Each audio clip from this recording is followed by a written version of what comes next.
morning. I think we're still morning. So, my name is Bryan Davis. I'm a detective with the city of North Liberty. I've been detective since January, so kind of a newer position for me. However, I've been an officer with North Liberty for about 7.5 years. So, here to kind of talk about some things that you can use to safeguard your finances. I know we've all been inundated with whether they're phone calls or emails or, people showing up at your front door trying to do scams. So we're trying to give you some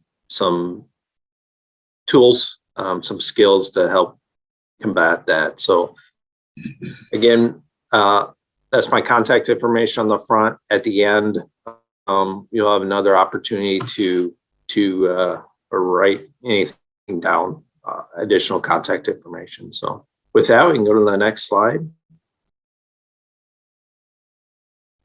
So today we're going to talk about different types of slides, kind of the prevalent slides that are in the area, or scams. And we're also going to talk about what you should do if you are scammed, and then just general ways to protect your finances, something you should be doing every day, some resources, and then obviously questions at the end. And I should say, if anybody has any questions, go ahead. Answer them at any time, or ask them at any time. Not a big deal. So pretty relaxed. So different type of scams are the grandparent scam that we're going to talk about, money mule or overpayment scams, charity, disaster scams, work from home scams, and award scams. And before we kind of get into these, I just want to explain that the people who do these scams are very experienced. As many of you probably have talked to them on the phone, they're very experienced. They do this many times over. So a lot of times they can sound very convincing. And they know the tricks of the trade. They know what a lot of the legit corporations are doing when they're calling people. So they just sound very, very convincing. It's something to keep in mind as we go forward. So next slide, please. So the grandparent scam, we've seen this a couple times in North Liberty. Usually involves the victim receives a call and the family member needs assistance. And I've got in specific ones I've run across is a family member, a nephew of the victim was arrested in Pennsylvania. And the person calling was a lawyer, and that lawyer needed bond money to get that family member out. And unfortunately, the victim did send money, later realizing that the victim or the nephew was at work at the time. So just things like this. And then I added that, again, with them sounding legitimate, there's a lot of information on social media that they can get to kind of add legitimacy to their call. And then Federal Trade Commission states between 2015 and 2020, there's over 91,000 of these. And I'd probably say maybe 3 or 4 times that are actually reported. So. And then to combat these, just, verify the information. If you have somebody call and say that your grandson or granddaughter is in jail or in the hospital, take an extra 5 minutes and call another family member. It's not going to hurt them to be in jail another 5 minutes. And then just verify before you send that money. Next slide, please. Money mule or overpayment scams. A lot of times these come from either job offers or romance schemes online.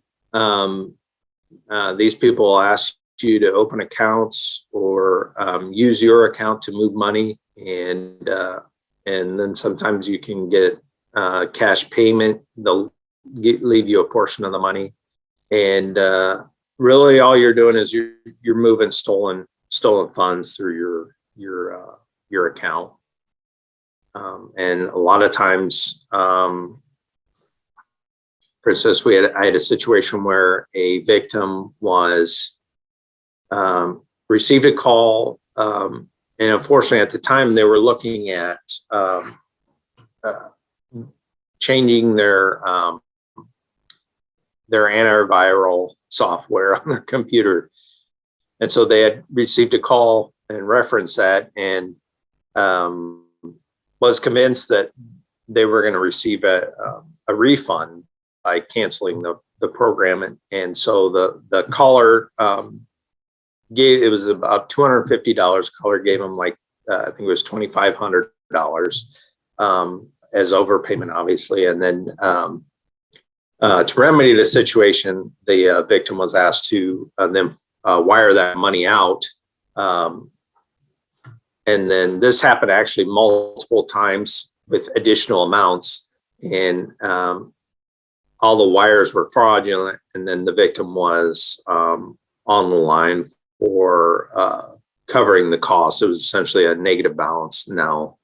So again, just validation. Make sure you're talking to who you're talking to. Anybody on the line or on the phone can change their phone numbers and be whoever they want to be. So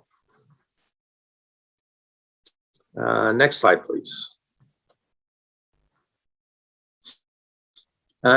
Charity and disaster scams. Obviously, we've seen a lot of these with the derecho and the hail damage, the storm we had before that.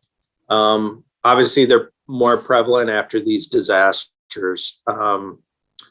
As far as the charity fraud schemes, people asking for donations for organizations that either don't exist or do very little charity work.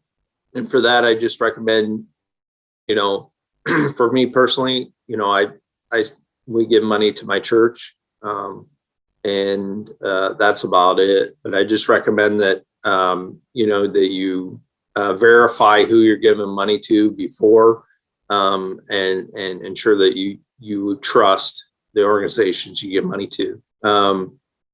And then these can come in all sorts of forms, emails, social media posts, crowdfunding, or cold calls. And then contractors. Let's say you have damage to your house, whether it be derecho or another. And we got, specifically for derecho, we got a lot of contractors from out of town, a lot from Texas or down south. Again, I would vet your contractors, and it's probably a good idea to actually go with the local contractor, even if it does, maybe if it takes a little longer to get in with them.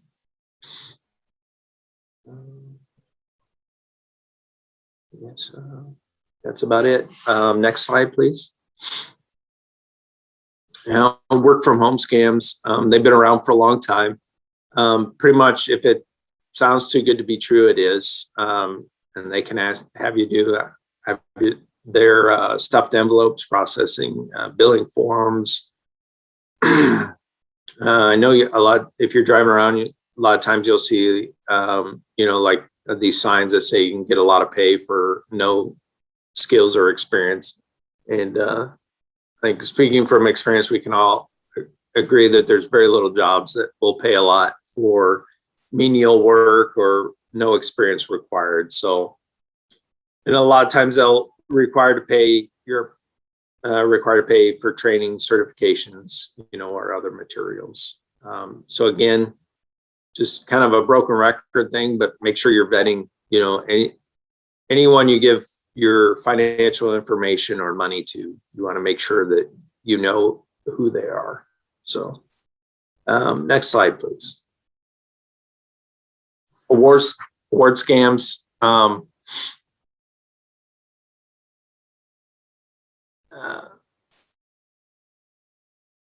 lot of times they'll ask for you have to, there's taxes or shipping and handling or some other processing fees that you have to do to get your award, or paying money will increase your odds of winning. The paying money, that is illegal to increase your odds of winning. it's just an attempt by them to get your financial information and possibly payments for the taxes and processing fees. So next slide, please. So some of the things you can do if you are scammed, number one is to break contact with scammers and stop moving money for them. If it's a money mule, a lot of times they'll try to make you think that either sending them money back or doing one more thing for them, it'll clear it up. And I know as a victim, a lot of times people want to, they just want to take care of it and get rid of it. But really, you just need to break contact with them. And like number 2 says, call your bank. Your bank is going to probably be your biggest ally and resource in these situations. And then if it involves wire transfers or gift cards, a lot of the scams involve gift cards. They'll have people buy, a couple $1,000s worth of $100 gift cards to pay some sort of fee or something that the scammer has convinced them that they have to pay. And a lot of times, if you can contact those gift card companies or wire transfers, you can kind of hedge the expense, as well as contacting your bank as soon as possible can help you protect you that way as well. And then you're going to want to report to the Federal Trade Commission. There are national level investigations that are ongoing. And so giving them more information obviously will make it more helpful for them to do their investigation and try and hold somebody responsible. Also, check your credit report.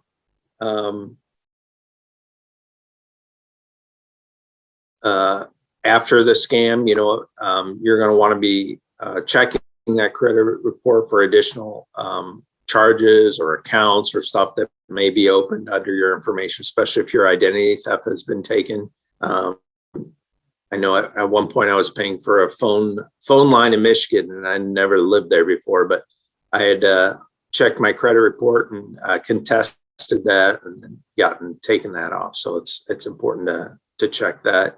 And then contact police. Sometimes there are things that we can do, especially if you've lost money or if there's, like I said, identity theft, if there's accounts open in your name. These are hard investigations to do. A lot of times most of the time the scammers are out of state, and sometimes they're out of the country.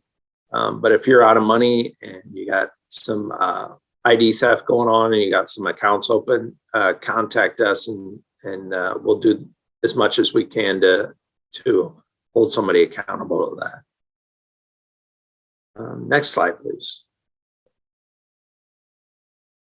Some healthy things that we all should be doing on a routinely basis is obviously check bank transactions and credit reports, like I said earlier. For one example, my wife and I, we had a couple withdrawals from our checking account about a month ago. And it was obviously it was fraudulent, and the bank took care of it. It wasn't our responsibility, but we probably wouldn't have noticed, or the time period for the bank to take care of it would have passed if we hadn't been regularly checking our bank transactions. Shred unneeded financial documents. Pretty self-explanatory on that one. Keep them from either getting important information or the insurance or the credit card applications that you put in your recycling. Never give out financial information unless you're absolutely sure of the recipient. Again, we kind of talked about that. These people can be very convincing, but it's definitely worth the extra 5 minutes to determine who they exactly are, especially if they haven't been solicited, you hadn't called them, or you hadn't approached them to begin with. Make sure your checks, credit cards, and PINs are safe for your passwords. We've had a couple vehicle burglaries where checks have been stolen, and then obviously they're popping up left and right as fraudulent checks. And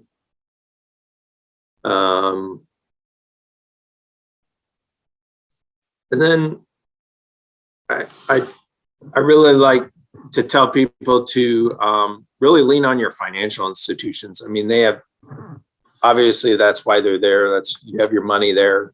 They have a lot of people that work in the fraud departments and just people that can help you be a wealth of information, but also help you if you do get in trouble. So I'll definitely give them a call, let them know, let them help you. Let's see, next slide, please.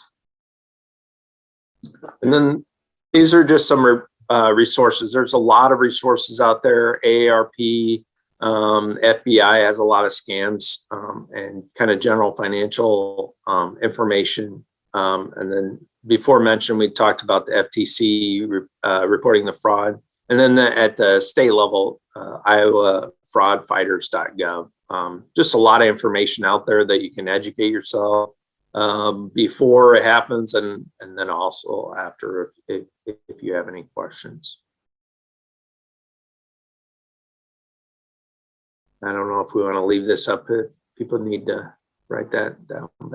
And then this is, I just scanned my business card. If anybody has any questions, this is my information. Obviously, the best way to get a hold of me would probably be email. But if you are scammed and you need to file a report, the 356-6800 number is the dispatch. It's in the non-emergent number to get a hold of an officer. So I know that was pretty quick. There's a lot of different scams out there. There's also a lot of different information. Is there any questions that I can help answer if anybody has any? Are there certain types of credit reports that, because I know like with credit scores, there's lots of different types of credit scores. Is that the same with credit reports? There's three different types of the credit reports. There are different, I'm not well versed on different scores, but there are different ways of computing scores. And I know banks and financial institutions use different ones.